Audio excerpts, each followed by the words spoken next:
Bonjour tout le monde, bienvenue à ce nouvel épisode du podcast L'État financier. Donc encore une fois aujourd'hui en compagnie de mon collègue Gabriel. Salut tout le monde, salut JP.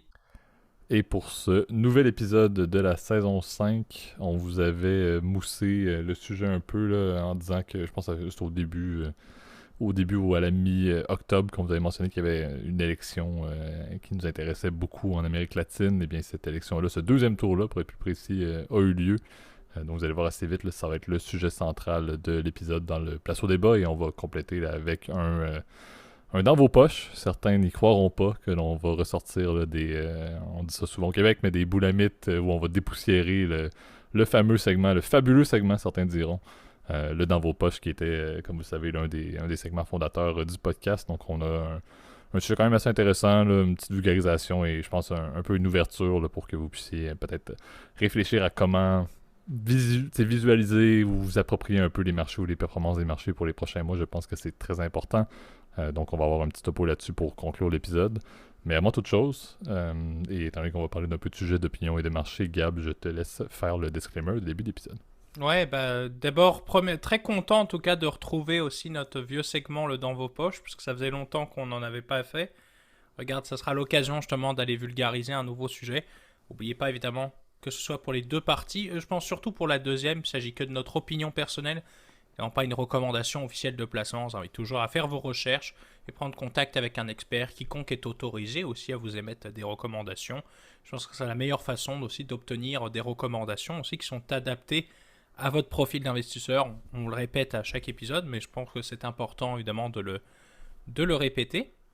Et je pense qu'on est prêt du coup à lancer ce nouvel épisode qui promet d'être vraiment hyper intéressant, surtout la première partie, malgré que je pense que la deuxième aussi va être intéressante là, mais je pense que Absolument. ça va être intéressant justement de pouvoir décortiquer un sujet on a évoqué plusieurs fois là au cours des dernières semaines, comme tu as dit, JP. Exact. Donc, partons sans force avec le premier segment, le place au débat. Parfait. Donc, on retourne encore dans un segment politique dans le cadre du place au débat. Et on veut vous faire un petit retour là, sur les élections brésiliennes. Plus spécifiquement le deuxième tour. Là. Vous saviez que M. Jair Bolsonaro, qui était le président sortant, se retrouvait au deuxième tour là, devant M. Surnommé Lula, mais officiellement de nom complet Luiz Inácio Lula da Silva, qui était un ancien président lui-même au niveau du Brésil. Donc les résultats étaient extrêmement attendus la semaine passée. Ça s'annonçait pour être extrêmement chaud d'ailleurs. Donc je vous donne les résultats exacts. Là, on parle d'un 50,9% des votes pour Lula contre 49,10% pour Bolsonaro. Là. Total des votes, on parle d'à peu près un petit peu plus de 60 millions pour Lula contre 58 pour Bolsonaro.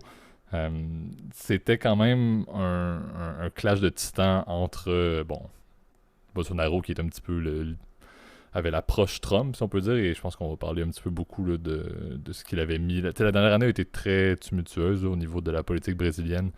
Bolsonaro a fait une sortie avant les élections qui était un peu digne là, de Trump, encore une fois, là, avec le fait de ne peut-être pas reconnaître les résultats électoraux, sachant que ça allait être en plus, comme on l'a dit, très très très serré. Et de l'autre côté, on avait un Lula qui était un ancien président avec quelques éclaboussures à son dossier, bon, justifié ou non, je pense qu'il y a beaucoup de débats qu'on pourra faire là-dessus. Mais il avait eu quand même 2 mandats au niveau de la présidence brésilienne avant un scandale qu'on va parler très brièvement lié entre autres à la compagnie Petrobras, pardon.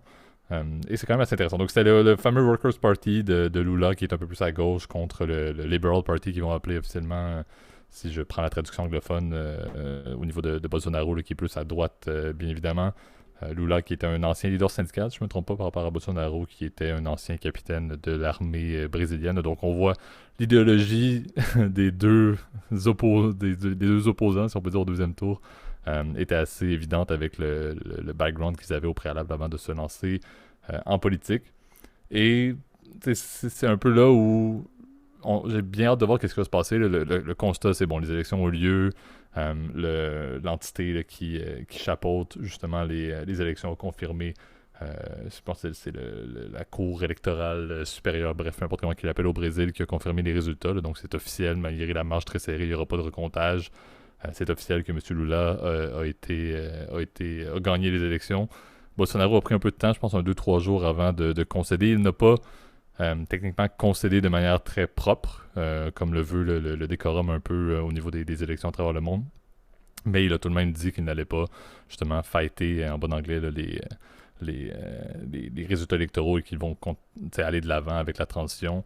Moi, je vois vraiment ça un peu comme le Trump-Biden. C'est un peu la comparaison directe qu'on peut voir. Donc, on verra la fluidité de cette passation de pouvoir qui va amener Lula à reprendre justement les rênes là, du pays au début de 2023, si je ne me trompe pas. Donc, on se retrouve quand même avec un portrait qui change, mais un peu un retour d'une ancienne politique et surtout un changement drastique comme le veut plusieurs républiques. Si on compare encore une fois aux États-Unis, on peut parler également à ce qui se passait en France, mais une opposition entre la gauche, certains diront radicale, avec la droite, c'est tout aussi un peu extrême. Là, on est très loin des centres, je pense, à mon avis, lorsqu'on voit Lula versus Bolsonaro, lorsqu'on voyait Trump versus Biden à un certain point également. Donc, c'est un peu la même chose qu'on voit présentement et qui va, encore une fois, donner un mandat de 4 ans pour Lula et bien évidemment la suite des choses pour une transition complète vers un côté plus social, si on peut dire, dans des politiques au niveau du Brésil. Ouais, ben c'est un contexte très particulier aussi pour le Brésil, puisqu'il a connu en fait un peu une descente vers la catastrophe en fait depuis quelques années en fait, et je pense que la crise du Covid a accéléré en fait un peu la crise, comme tu l'as dit. Le très controversé Bolsonaro a eu un mandat, je me répète, controversé hein, pour le coup, puisque ces 2 premières années de mandat ont été plutôt marquées par un tournant radical sur le point de vue économique, sur le point de vue de la politique intérieure puis de la politique internationale.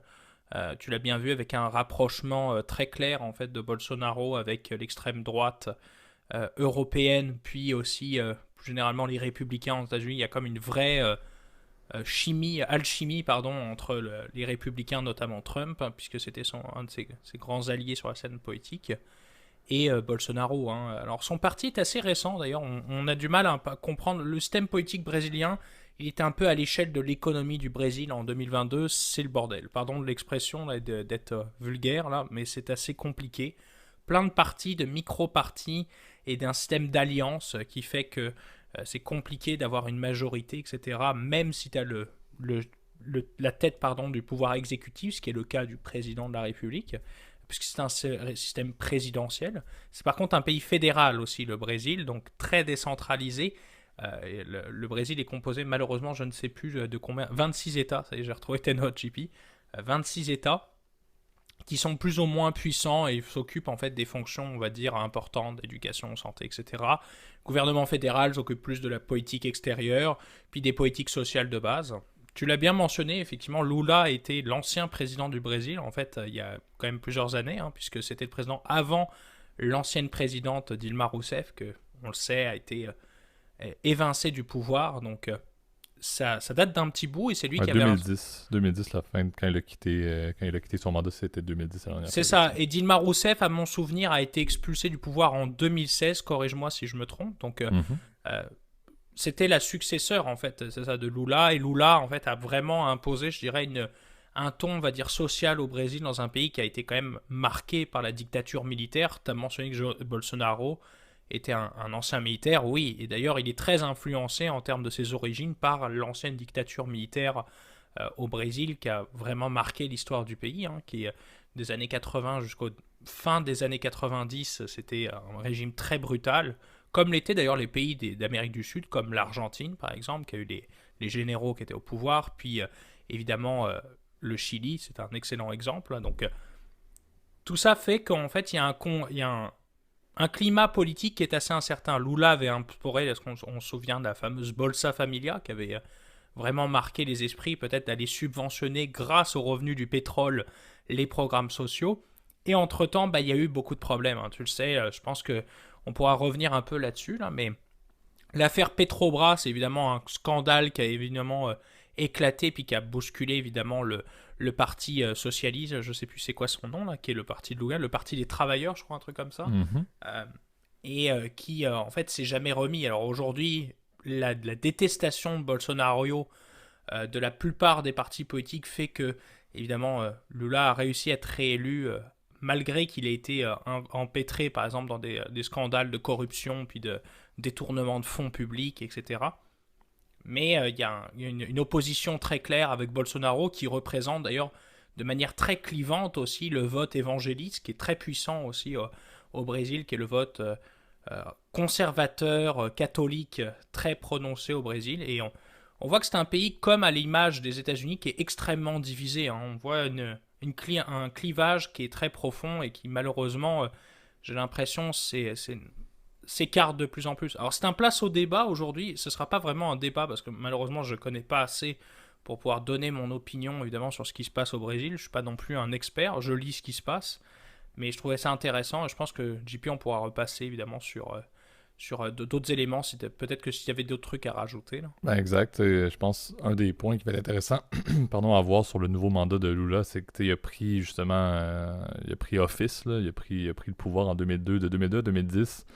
C'était quand même une belle période pour le Brésil. Le Brésil était à ce moment-là catégorisé comme étant on n'entend plus jamais ça, là, mais ça me rappelle un des cours que j'avais fait lorsque j'étais en échange international, là, les BRIC countries.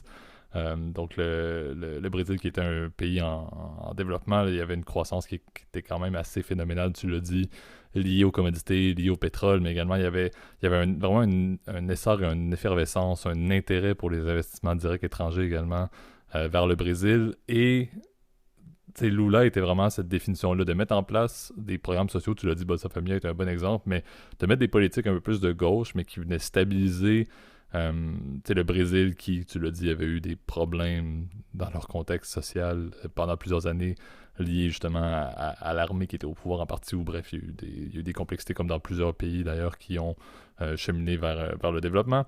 Mais Lula était dans une bonne période, donc il y avait une effervescence, le Brésil allait plutôt bien, la croissance du PIB était très bonne et était projetée à être aussi très très bonne, et il y avait des politiques encore une fois qui stabilisaient la société, qui utilisait bien les ressources. L'exploitation pétrolière était pas limitée par Lula, mais au moins la protection de l'Amazone était quand même assez important, ce qui était très bien vu par les partenaires internationaux du Brésil. Donc c'était très favorable aux échanges, très favorable également à être proche des États-Unis. Je pense que ça c'est un des points clés. Si tu veux te développer, si tu veux avoir de la croissance, il faut que tu aies une main proche des États-Unis, et ça marchait très bien avec les politiques sociales et protection environnementale. Ça allait bien. Donc Lula, quand il a quitté, on disait en 2010 que Rousseff a pris sa place, il y avait, je pense, 83% des Brésiliens, selon les sondages, qui l'approuvaient. Donc ça allait très bien. Il n'a pas quitté avec un mandat comme on le voit souvent, mais il laisse sa place parce que le monde ne veut plus le réélire, ou bien tout simplement qu'il n'y a plus d'approbation sociale suffisante. Donc c'était un président qui était apprécié. Tu l'as dit, c'est plus par la suite. Il y a eu beaucoup de choses qui sont arrivées qui ont fait en sorte que Petrobras, etc., l'ont mis un peu sur la sellette. Il a été d'ailleurs, je pense que je me souviens plus du nombre d'années exact de prison qu'il est supposé faire. Finalement, ça n'a pas été le cas en totalité, mais il y a eu beaucoup d'enjeux judiciaires. D'ailleurs, point intéressant, c'est une des personnes qui était dans l'équipe juridique qui était contre Lula lorsqu'il a été reconnu coupable, était devenu, je crois, le secrétaire de la justice sous Bolsonaro, pour vous dire à quel point il y avait un peu du jeu de coulisses qui se passait également entre un gouvernement plus de droite et de gauche. Bolsonaro avait quelqu'un qui était un allié, quelqu'un qui était complètement opposé à Lula par le passé. Donc, c'est un peu ça qui m'inquiète, c'est qu'on est passé d'un président qui était très apprécié, un mandat qui allait bien dans les années 2010, et il y a eu un frein énorme au niveau du Brésil. Le contexte social a viré complètement, même sous Rousseff, mais encore plus sous Bolsonaro. Ce qui allait bien, donc le social allait un petit peu moins bien, les crises économiques, la COVID a affecté énormément la capacité de croissance de l'économie brésilienne, donc malgré tout ça, oui, là, les commodités, les cours sont élevés, donc ça va relativement bien à ce niveau-là, mais la croissance, on ne peut pas considérer le Brésil comme étant un pays qui a atteint le développement, et non plus la même emphase qui est mise en termes de croissance économique potentielle, donc ça n'est pas très très bien, et ne parlons même pas de ce qui se passe au niveau de l'Amazone. Bolsonaro a fait à peu près tout pour couper les ponts avec la majorité des pays qui justement jugeaient que le Brésil avait une bonne politique de protection. S'il y a de la déforestation, c'est un peu le bordel là-bas. Donc les bases que Bolsonaro a laissées durant son mandat sont plutôt mauvaises pour tout ce qui allait bien dans le temps de Lula. Donc est-ce qu'il y a une transition de politique de droite vers des politiques de gauche? Est-ce que le retour de la recette gagnante de Lula va fonctionner pour ramener le Brésil dans une certaine stabilité sociale et dans une possibilité de croissance plus intéressante et rester un joueur clé dans la protection de l'environnement? Je pense que c'est ça qui a fonctionné et c'est ce que je souhaite voir pour la suite du Brésil. Par contre, Lula doit quand même mettre en place à mon avis, un point initial qui est plus important, et c'est le point économique. Et je sais pas, Gab, si tu as lu là-dessus, là, mais il y a eu beaucoup de personnes qui l'ont ciblé pendant la campagne électorale, car il n'a pas présenté vraiment de budget ou de projection économique, ou son plan économique ou sa stratégie économique est très, très, très opaque. Parce qu'il disait, et je n'ai pas encore compris cette affirmation-là, et je la traduis en français, là, mais il disait quelque chose comme je juge que je vais attendre d'être élu pour présenter quelles sont mes politiques économiques. Mais on est dans un contexte où c'est le bordel partout à travers le monde, l'inflation, on sait que l'impact sur les cours des commodités de ce qui se passe présentement en Ukraine, la chaîne logistique, ça va pas forcément bien nulle part, mais Lula a été élu avec un plan qui n'est pas nécessairement divulgué ou qui n'est pas présenté. Donc c'est ce qui m'inquiète un peu. J'aime ce que Lula a fait dans le passé. Je pense qu'il a amené le mieux du Brésil dans les dernières décennies. Par contre, le premier domino, ben, c'est quelle va être la stratégie économique parce que il peut brûler 1, 2, 3 ans de son mandat de 4 ans très facilement avec une économie qui est complètement stagnante s'il ne voit pas justement ben, quelle est la meilleure capacité de ramener le Brésil au-delà de la crise, la récession potentielle qui va se présenter et qui va frapper tout le monde à travers le monde, tous les pays. Mais ça prend une stratégie qui est claire et je trouve ça un petit peu embêtant que ce n'était pas quelque chose qui a été très très bien divulgué ou discuté durant la campagne. J'ai hâte de voir, mais encore une fois, je pense, et c'est mon avis, mon opinion, là, mais je pense que c'est mieux d'avoir un Lula qu'un Bolsonaro qui se représente au niveau du Brésil. Je pense que ça peut ramener, encore une fois, le mieux de cette économie qui a beaucoup de potentiel lorsqu'on regarde si toutes les cartes sont bien jouées, à mon avis. C'est très risqué, mais ils ont tout ce qu'il faut pour vraiment avoir les pieds des deux côtés en termes de capacité de bien utiliser des commodités, mais également ne pas être vu comme étant un exploiteur et un pollueur épouvantable. Ouais, bah si je peux rajouter peut-être quelques points, en fait j'en avais trois en tête. Je vous promets, chers auditeurs, je vais essayer d'être rapide et pas de partir dans un Gabriel Shaw. Là, on est habitué à ça, là, malheureusement, là, mais euh, si peut-être je vais avoir un point de vue un peu plus contrasté sur ton point de vue sur Lula.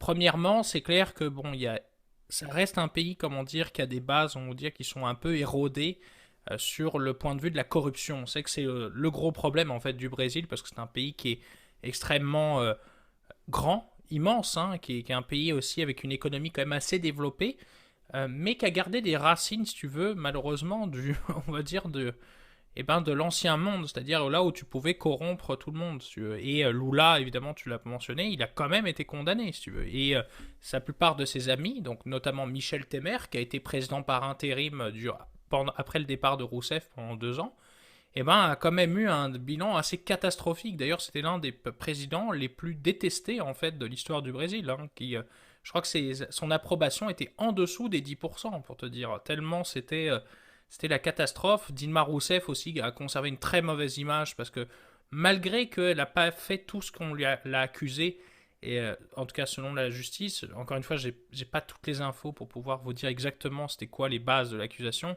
elle reste quand même avec une image ternie, si tu veux. Et c'est clairement Lula qui est derrière et comment dire est un peu visé aussi. Et on le sait avec les Jeux de Rio en 2016, puis avec la Coupe du Monde en 2014, l'économie brésilienne s'est vraiment tournée vers le tourisme et a voulu vraiment dire bon, on dépense de l'argent, mais c'était de l'argent public, etc. Et finalement, on voit que ces gens-là ils se sont amusés. Donc le fameux scandale Petrobras, je ne sais pas si on en avait trop parlé dans le podcast dans un épisode précédent, mais pour faire un contexte, c'est juste un gros scandale de corruption en fait où de l'argent a été détourné via en fait la société d'État Petrobras, donc qui est la société de production de pétrole détenue par le gouvernement, et où des pots de vin étaient versés, de la surfacturation était versée dans l'économie réelle. Et donc l'opération d'ailleurs s'appelait car wash parce qu'en fait ils utilisaient des car wash pour blanchir l'argent, un peu d'ailleurs comme dans Breaking Bad d'ailleurs, c'est assez drôle, une belle référence là, mais comme quoi, donc ça reste une économie qui est quand même très affectée par la corruption, et ça, c'est vrai que ça va être un gros défi de Lula, de résoudre ce gros problème qu'a le Brésil, toujours en 2022, de lutter contre ce fléau, hein, parce que c'est un vrai fléau, la corruption, ça touche tout le monde. Deuxième problème que je vois, c'est plus au niveau de l'économie. Alors certes, l'économie du Brésil est très riche, on sait que c'est un pays qui a un énorme potentiel minier, un potentiel aussi agricole, puisque c'est un des plus gros producteurs au monde de soja, de café, de tabac, et évidemment, c'est un énorme producteur d'hydrocarbures, donc notamment de pétrole brut. Mais la question, c'est que quand les cours sont pas à leur maximum, comment tu fais pour financer évidemment tous les programmes sociaux, etc. Ça reste compliqué. Lula a été président en fait dans une période en fait assez idyllique, hein. Et on l'a bien vu, les pétro-États qui étaient très dépendants des hydrocarbures, notamment le Venezuela sous Chavez, eh ben, étaient énormément dépendants des cours. Et finalement, quand ces derniers se sont effondrés, eh ben, c'est là où ça a commencé à péter. Et d'ailleurs, on l'a vu sous le président Maduro au Venezuela, c'est un bon parallèle. Eh ben, les choses ont commencé à aller mal. Et en même temps, Dilma Rousseff, c'est là où elle commence à perdre, si tu veux, en popularité, parce qu'il fallait évidemment assainir les finances de l'État. Parce que quand tu n'as plus de pétrole, bah, c'est plus compliqué. Donc ça reste assez compliqué. Puis le troisième point, c'est je pense en termes de diplomatie, en termes de relations extérieures. Lula reste un personnage assez controversé pour plusieurs raisons. C'est qu'il est plus éloigné évidemment de la politique américaine sur le point de vue de la diplomatie internationale. Il a un point de vue aussi plus pro-russe, étrangement, pro-pays, comment dire, de l'Amérique latine. On sait que la Russie a une certaine adoration du pays de l'Amérique Caraïbe, on ne sait pas trop pourquoi d'ailleurs, parce qu'elle a surtout aussi des anciens copains, on va dire, socialistes, communistes, etc. Le bon exemple étant par exemple la Bolivie, puis maintenant le Chili qui s'est récemment élu un président socialiste. Le Venezuela, évidemment, c'est l'allié, évidemment, comment dire, éternel de la Russie. Et on voit que ça peut créer un précédent, si tu veux, un peu compliqué en termes de relations extérieures. Est-ce que les États-Unis iraient perdre un allié précieux qu'ils avaient en termes de diplomatie internationale? Probablement, parce que Lula sera plus nuancé, évidemment, que Bolsonaro, qui était clairement une espèce de pantin en point de vue diplomatique des États-Unis. Donc ça, c'est un vrai changement en termes de diplomatie que ça va amener. Et moi, pour le coup, je reste évidemment à l'affût de ce qui va se passer. C'est très dur de prédire est-ce que c'est une bonne ou une mauvaise chose, mais moi, ce que je dis, en tout cas, ce qui est important en ce moment, c'est d'avoir une politique étrangère qui est cohérente, si tu veux, dans la plupart des pays du bloc de l'Ouest, ce que j'appelle le bloc de l'Ouest, là, mais moi, je vais continuer évidemment à observer la situation dans les prochaines semaines, parce que je pense que son début de mandat va être en janvier, si je me trompe pas. Exact, 23, ouais. Donc, on va continuer à observer ce qui va se passer. D'ailleurs, c'est assez drôle, hein, les prises de mandat, c'est comme aux États-Unis. Hein, je savais pas que ça prenait autant de temps là pour être pris, en tout cas pour prendre ses fonctions. Là. Donc, on va continuer à observer ça pour vous, chers auditeurs, puis on va regarder ça évidemment attentivement. Exact. Puis c'est sûr que ça intéresse, je pense, un contenu qui est intéressant, qui est publié par une entité que certains apprécient moins, là, qui est la Banque mondiale. Il y a l'index Ease of Doing Business qui est intéressant. C'est peut-être quelque chose qui pourrait être à comparer, par exemple, entre ce qui vient d'être publié tout récemment sous Bolsonaro et ce qui va être publié, par exemple, sous Lula dès la prochaine publication. C'est intéressant, ça donne quand même une bonne idée, justement, de la capacité du Brésil de redevenir un pays attrayant, comme tu l'as dit, pour les affaires internationales et indirectement pour la business internationale qui doit faire vivre. On sait, là, ça prend des canaux autant de communication, donc diplomatiques, que des canaux commerciaux qui doivent être mis en place pour que le Brésil reprenne. Non, ben là-dessus, je me fais pas peur, étant donné que c'est ça, c'est au-delà d'être une puissance, comment dire, régionale, c'est clairement un gros exportateur. J'avais oublié, mettez des volailles, etc., tout ce qui est bovin, ils sont très importants au niveau du textile, etc. C'est la grande force du Brésil, c'est un pays diversifié, mais un pays qui a quand même des fois des bases qui sont pas propres, si tu veux. Et c'est là, moi, je pense, le gros problème en termes de gouvernance, là, en termes PR, que ça peut se poser. Là. Exact. Donc, à suivre là-dessus. Mais effectivement, là, on fera d'autres topos s'il y en a. Mais je pense qu'effectivement, on peut souhaiter le mieux pour la suite, mais beaucoup d'eau encore à couler pour les 4 prochaines années de Lula. Donc, passons maintenant à notre deuxième segment, le Dans vos poches. Parfait. Donc, j'ai initialement mis des notes là, sur un seul indice qui m'intéresse. En fait, l'approche qu'on veut avoir, c'est, bon, on voit un peu de jour en jour, de semaine en semaine, on voit, bon, la fameuse récession arriver à l'horizon. Il y a encore des scénarios optimistes, pessimistes. Là, on ne va pas tomber dans les détails, mais on voit qu'il y a une continuité, une rapidité avec laquelle les banques centrales continuent à augmenter les taux directeurs. Donc, on peut s'attendre à un clash à un certain point. Bon, ça, c'est mon avis. Et certaines personnes vont toujours se demander, bon, mais qu'est-ce que je peux faire si je décide, et c'est souvent la stratégie que plusieurs personnes adoptent, de rester dans les marchés. J'aimerais ça avoir du contenu plutôt que de juste voguer sans savoir où est-ce qu'on s'en va pour les prochains mois en croisant les doigts et en espérant. il y a quand même des indices ou des indicateurs qui peuvent être intéressants à suivre. Certains vont voir ça comme étant beaucoup trop complexe et ne sauront peut-être même pas comment lire chacun de ces indicateurs individuels-là, comment les mettre en relation et comment se faire une tête un petit peu sur bon, ben, quelle est la meilleure approche, quelles sont les meilleures solutions, quand est-ce que je dois peut-être sortir s'il y a une opportunité. Bref, il y a quand même beaucoup de choses disponibles pour justement voguer une récession, mais très peu utilisées et très peu compris. Et je trouvais, encore une fois, j'en nomme un, mais l'approche et le constat qu'on veut faire dans ce segment-là, et chez Gab, c'est un petit peu l'approche que tu pourrais adopter aussi.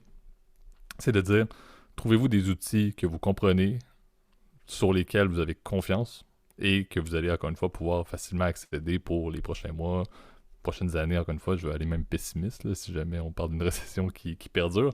Mais tu sais, je voulais parler et je mets un peu l'emphase sur quelque chose. Ce n'est pas un indicateur que je recommande du tout, mais je trouve que c'est quand même intéressant comment est-ce qu'il a été fait et ça montre un peu l'approche de dire ben, tout le monde peut en faire un indicateur ou un indice pour prendre ses propres décisions. C'est le Fear and Greed Index qui est publié par CNN, disponible sur CNN Business, là, mais c'est CNN Money qui l'a mis en place, qui est un indicateur qui permet justement de voir concrètement, est-ce que l'information et les marchés, le prix des différentes actions, le prix des marchés plus globalement, est-ce qu'il est influencé à la hausse indûment parce que tout le monde est trop greedy et trop optimiste, ou est plutôt à la baisse de manière indue, encore une fois, à cause d'une crainte excédentaire? Ça paraît un petit peu qualitatif, mais la manière dont les métriques qui ont été mises en arrière et qui ont été quantifiés ou mis en relation, c'est quand même assez intéressant. Il y en a 7, je ne vais pas tomber dans les détails. Là. Ceux qui ça intéresse, vous pouvez aller voir exactement le détail sur CNN là, du Fear and Greed Index.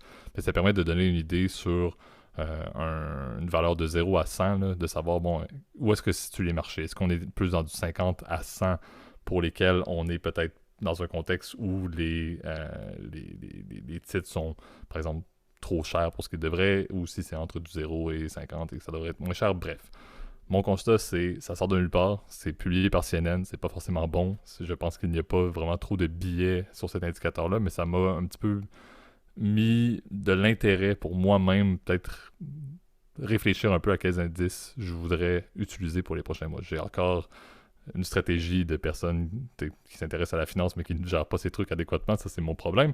Mais je pense que c'est intéressant de dire, je vois la crainte, je vois le risque qui s'en vient, j'ai pas le goût de faire des actions qui sont pas réfléchies, je m'intéresse à la finance au point de dire, bon mais qu'est-ce que je peux faire? Et on riait en off en disant, certaines personnes faisaient ça dans leur contexte personnel en développant des indices sur le nombre de fois qu'ils devraient porter un vêtement. Là. Je sais que Gab, on avait un clin d'œil à faire sur un indice qui prouve qu'on peut faire tout tant que vous y trouvez une utilité, vous pouvez trouver un indice qui vous convient. Certains sont moins pertinents. À mon avis, les indices financiers maison, entre guillemets, prennent toute sa pertinence. Donc c'est un petit peu le constat, c'est de dire, je sais que Gab, t'étais un fan du côté plus analyse, ce que je ne suis moins. Je sais qu'il y a plusieurs indices que tu as parlé au fur et à mesure du podcast, là, mais à mon avis, je sais pas si tu as peut-être de l'information sur un endroit où quelqu'un qui veut commencer, tu sais, sans dire, OK, il faut écouter à peu près 17 podcasts depuis les 3 dernières années pour comprendre quels sont les indicateurs ad hoc, là, mais je pense qu'il y a peut-être des ressources qu'on pourrait mettre dans les zones commentaires sur voici les indicateurs qui sont fiables, relativement fiables, qui sont publiés couramment et qui ont des valeurs uniques, mais qui, mises ensemble et agrégées, encore une fois, par intérêt personnel, pourraient prendre une toute autre signification pour vous et pourrait être encore une fois un vecteur intéressant au niveau de vos décisions pour les prochains mois. C'est un peu l'approche que j'ai. Moi, je m'inquiète de certains indicateurs trop faciles, trop publiés, surutilisés et suranalysés, que moi, je trouve que j'en ai un petit peu marre. Et le Fear and Greed Index m'a vraiment mis la puce à l'oreille de dire, ben pourquoi pas essayer moi-même d'en faire un maison. Je ne dis pas encore une fois que c'est la meilleure solution du tout. Là. C'est plus par plaisir personnel parce que mon but est de peut-être voguer les prochains mois sans agir. C'est ma réflexion. Mais au moins, si à chaque semaine, je peux moi-même me dire, ben peut-être que je pourrais faire ça, je le ferai pas. Disclaimer, c'est certain que je le ferai pas, je me connais, mais au moins d'avoir quand même un peu de plaisir dans un contexte qui va être un petit peu triste pour les prochains mois, à mon avis. Je pense que la création d'indicateurs ou juste le fait de vous développer des trucs un petit peu artificiels ou de maison, je pense que ça peut être intéressant et c'est quelque chose qui pourrait vous permettre encore une fois de voir est-ce que vos signes buy-sell par rapport à ce que les analystes utilisent peuvent être peut-être plus intéressants. Moi, je vois ça comme étant un point intéressant. Comme je disais, aller voir le Fear and Greed Index, mais je sais pas, Gab, si tu as peut-être d'autres exemples ou d'autres sources, en fait, que tu pourrais fournir. Ouais, bah c'est quand même intéressant comme sujet. Je dois t'avouer, c'est ce qu'on se disait en off, en fait, avant de commencer, là, mais je ne connaissais pas du tout cet outil-là, mais plus je lis en fait en tout cas les différentes caractéristiques, parce qu'il y en a 7 en fait sur le dessus, puis je vous invite à les consulter aussi pour vous donner votre propre opinion, parce que vous le savez, c'est le but du podcast. Hein. Moi je raconte ma cam, vous la prenez ou vous la prenez pas, tu sais, ça va pas changer ma vie, hein, je le dis honnêtement là, mais bon, c'est ce que je pense. Mais ce qui est intéressant avec cet outil-là, c'est qu'il combine en fait des facteurs, on va dire techniques, puis des trucs qui sont utilisés pour le coup réellement en évaluation, donc qui, vous le savez, est un peu mon dada là dans ces derniers mois. Et c'est ça que je trouvais intéressant. Bon, alors vous le savez, mon opinion déjà sur en tout cas sur l'évaluation technique. Donc vous savez, l'effet d'aller regarder des courbes, etc. Puis de dire, ah, ça, il y a des lignes de support, il y a des lignes de résistance, il y a des figures, il y a un volume qui est plus élevé, etc. Moi, personnellement, je n'y crois pas. Je n'y crois pas pour toutes sortes de raisons. C'est que académiquement, la plupart des académiciens ont prouvé que ça ne marchait pas. Que tu ne pouvais... que les marchés étaient assez efficients pour que ça ne devienne pas assez rentable de faire toutes ces transactions-là, ou soit que ce soit trop coûteux, en fait. Je pense que c'est par contre un outil intéressant pour supporter, évidemment, une thèse d'investissement. Ça permet aussi de choisir des bons moments où acheter des stocks. Notre ami, que je pense de qui je veux parler là, mais te dira, ça te permet de te donner, de ne pas faire d'erreur en fait en termes d'endroits où acheter ou ne pas acheter, en tout cas, un stock. Moi, je pense que c'est un peu l'idée derrière ça. Ce qui est intéressant, en tout cas, avec cet indice-là, c'est quand même ça reprend des grands indicateurs techniques qui sont bien connus. Là, tu vois, le premier, Market Momentum, c'est tout simplement la différence entre le prix et la Moving Average. On sait que c'est la plupart des chartistes, comme on les appelle, là, ils vont regarder la Moving Average pour dire est-ce que le marché est sur ou sous-évalué. Et si c'est plus que la moyenne, eh ben oui, c'est un peu plus élevé. Il y a une moyenne mobile, donc Moving Average, comme son nom l'indique. Eh ben, c'est-à-dire, est-ce que par rapport aux 150 derniers jours, ou par exemple 125, parce que tu peux en choisir plusieurs, est-ce qu'on achète à plus ou moins cher? C'est peut-être une façon aussi de se dire, est-ce que le marché, évidemment, est sur ou sous-évalué? Évidemment, le truc, c'est que ce truc-là ne prend pas en compte la valuation, ça prend que les prix actuels et historiques. Donc c'est vrai que c'est un peu ses limitations, parce que ça se trouve, les conditions de marché ont changé entre la moyenne et aujourd'hui. On ne le sait pas, ça se trouve, il y a une fucking récession, pardon, encore une fois, du jargon un peu vulgaire, mais c'est ça qui arrive. Peut-être les conditions de marché ont en ce moment changé. T'en as aussi, par exemple, avec les différences entre le high and low, ce genre de choses. Et t'as des trucs qui sont assez intéressants, qui sont un peu plus fancy, que je trouve marrant. Par exemple, c'est le volume qui est transigé entre certaines options. Alors, on sait que si le marché est très, bullish, donc d'aller vers le haut, c'est clair que les options d'achat, ou call en anglais, seront beaucoup plus transigées. Alors que les puts, souvent, c'est le contraire. C'est-à-dire que tu as peur, tu veux te protéger par rapport à la perte. Donc, c'est un peu l'idée derrière ça. Et je trouve ça intéressant aussi d'aller regarder un peu ces volumes-là. Pareil, ça permet de supporter, évidemment, une thèse. La volatilité, hyper important. La volatilité, ou le VIX, vous le savez, le fameux Volatility Index, ça permet de se donner une idée d'en fait c'est quoi l'écart type, donc le risque en fait en ce moment du marché. Plus il est élevé, plus le marché est dit fear. Ça veut dire que ça peut monter à la hausse comme ça peut monter à la baisse, tu vois. Et ça peut te donner évidemment une idée, on va dire, de ce qui se passe. Le Junk Bond Demand, ça c'est un autre qui est indiqué dedans. Le Junk Bond Demand, lui, en tout cas CNN le définit comme en fait le spread, donc c'est-à-dire l'écart entre le rendement des junk bonds, donc qui sont des obligations mais de moins bonne qualité, et les actions de bonne qualité, ce qu'on appelle du investment grade en anglais. L'autre d'ailleurs, junk bond, ça aussi appelé high yield bond, c'est aussi l'autre terme, vous pourrez voir les deux. Et le spread, c'est clair que c'est un indicateur de confiance. Évidemment, plus ce spread est élevé, plus on a la perspective que les trucs un peu risqués, ça va se casser la gueule en fait. C'est un peu une façon de le voir. Une façon de le comparer aussi, puis je sais que c'est quelque chose qui est aussi regardé en termes de valuation, c'est ce qu'on appelle c'est la différence entre le earnings yield, donc c'est un peu comme le rendement courant d'une action et le rendement des obligations aussi. C'est une autre façon de le voir et certains l'utiliseront, et c'est peut-être une modification que je pourrais faire peut-être à cette demande-là, et c'est souvent utilisé par des évaluations. Parce que le problème des spreads, c'est que c'est dans le marché des revenus fixes, tu vois. Donc nous, ce qui nous intéresse, évidemment, quand tu investis la plupart du temps sur les marchés, c'est les actions. Tu veux savoir, est-ce que le S&P va monter ou est-ce qu'il va baisser? Après, c'est vrai que les composantes pures des marchés des obligations, ou du money market aussi, donc le marché monétaire, ça souvent c'est les les trucs qui sont à très court terme, et ben ça influe évidemment sur le marché des actions, parce que les actions, c'est des bénéfices, tu vois. Ce qui est important, c'est est-ce que la compagnie, elle génère de la valeur actionnariale. Et souvent, quand tu as des conditions de marché qui sont compliquées, c'est difficile d'en faire. Donc c'est un peu une façon, en fait, des indicateurs qui permettent, je pense, vraiment de supporter, on va dire, ta thèse d'investissement, mais ça n'en fait pas une, si tu veux. C'est peut-être quelque chose qui va supporter, dire, bon, en ce moment, je vois que le marché est, par exemple, assez cher, alors que les conditions, par exemple, sont, les conditions sont assez néfastes, bon, bah là, je vais pas investir, tu vois. Si par contre tu penses que les gens sont en panique alors que tu penses que le marché est proprement évalué, eh ben, ça veut dire que c'est peut-être le moment d'acheter, tu vois. J'irais le mettre en plus, c'est ça, d'une thèse d'investissement solide pour réellement être utile. C'est des indicateurs, puis c'est des indicateurs macro qui sont utilisés, hein, d'ailleurs, pareil, par des fonds très, très importants, même les plus grands, hein, que vous connaissez tous, les BlackRock, etc. de ce monde, ils utilisent évidemment des indicateurs techniques, mais des indicateurs surtout qui ont une vocation macro, tu vois. C'est ça que je vois personnellement. Je sais pas si tu as d'autres trucs que peut-être à rajouter, JP, là. Ben, tu sais, moi, c'est peut-être un bémol que je voudrais ajouter, c'est le fait que chaque indicateur unique qui existe, et certains que tu as nommés, là, qui sont une composante du Fear and Greed Index de CNN, ont toujours des pour et des contre. Le fait d'y aller avec du synthétique, donc d'essayer d'en agréger quelques-uns, encore une fois, soit des trucs qui existent déjà ou en faire un maison, ça ne va pas enlever le fait qu'il va encore y avoir des pour et des contre. Ce n'est pas en cumulant plusieurs indicateurs forcément que vous allez améliorer l'efficacité justement du décisionnel qu'il va prendre là-dessus. C'est un peu le point, je pense que je mettrais un bémol. C'est intéressant, moi je le vois un peu le segment, c'est de dire, il y en a qui existent déjà, c'est bien de se fier aux indicateurs uniques qui sont déjà un peu trendy puis qu'on mentionne beaucoup.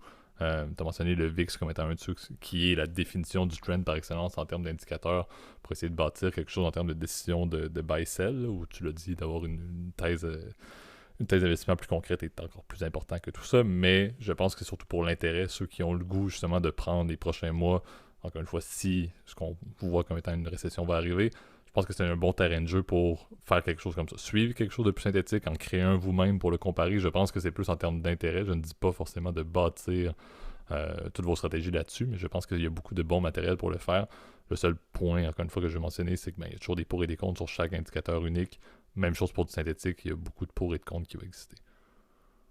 Si je peux rajouter deux petits points avant de terminer, JP, je sais pas si on a le temps. Je vois que l'horloge file, donc je vais pas te faire trop long là. Désolé, hein, encore une fois. Tapez-moi, je vous autorise là, mais ce que je t'avais dit avec le earnings yield, etc., bah, il est un peu capturé par l'effet safe haven, tu vois, dans le modèle. Pardon, j'ai pas vu en direct pendant qu'on tournait, les aléas du direct, malheureusement. Il est un peu capturé par ça, même s'il est un peu incorrect, parce que le earnings yield versus machin, ça s'appelle le Yardeni Fed model, c'est son nom exact, je l'avais perdu.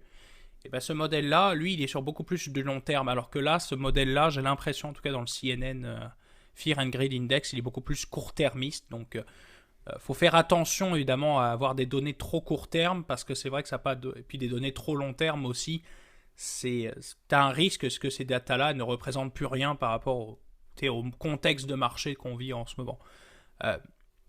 Puis si je peux rajouter un deuxième point, c'est que ça existe des stratégies, on va dire, un peu plus fancy.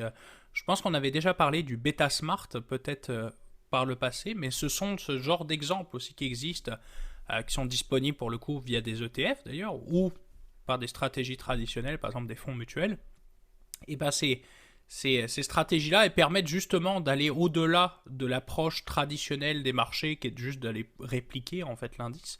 La plupart des indices d'ailleurs, ils sont market weighted, market value weighted, donc pondérés par la capitalisation boursière.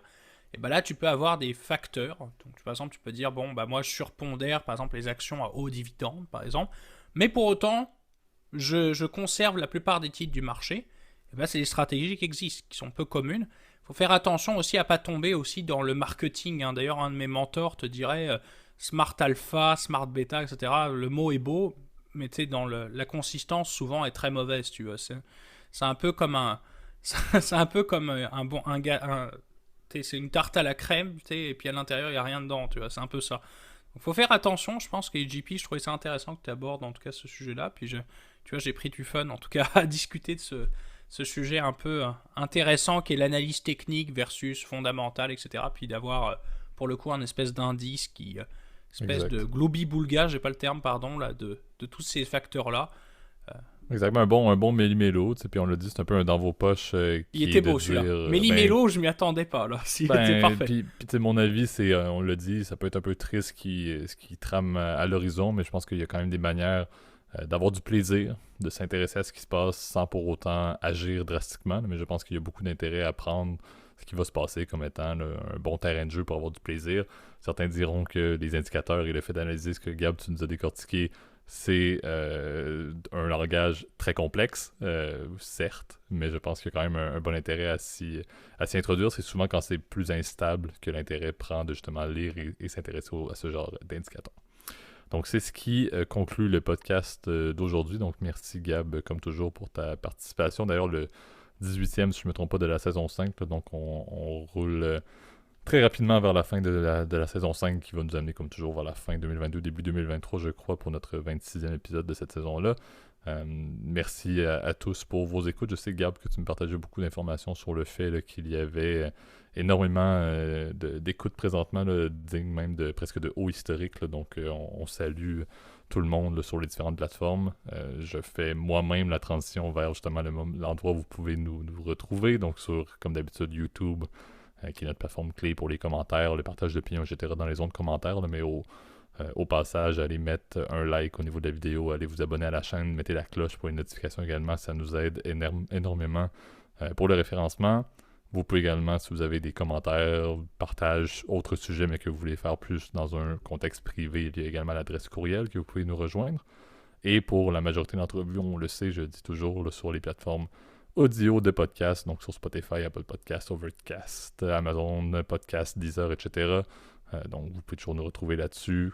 À l'habitude, abonnez-vous à la chaîne si vous le désirez, mettez des étoiles, n'importe quel système de rating, mettez votre opinion, ça nous aide également. Et comme toujours, et c'est le même sujet, le même constat d'un épisode à l'autre, et même d'un mois à l'autre, et d'une année à l'autre, le podcast est basé sur le bouche à oreille. Je pense qu'on crée du contenu là, qui peut être intéressant justement pour créer vous-même des petites cellules de discussion comme Gab et moi avons avec également nos amis de l'université et nos collègues de travail. Donc je pense que c'est intéressant si le podcast peut vous permettre de créer ce réseau-là ou du moins d'en faire partie avec la communauté qu'on a créée. Ben, ça nous fait plaisir. Partagez-le à vos amis, à vos proches. Je pense que c'est super intéressant et ça fait énormément grandir le podcast qui a eu encore une fois une croissance bien au-delà de nos attentes lorsqu'on a parti et publié le premier épisode en juin 2020 Clairement. en tant que passe-temps de pandémie et qu'on est maintenant à une continuité là, de plus de 120 épisodes consécutifs, je pense, d'une semaine à l'autre. Donc ça a pris une ampleur énorme et c'est grâce à vous, c'est grâce à votre partage. Donc merci tout le monde. Et on se dit déjà à la semaine prochaine. À la semaine prochaine, salut.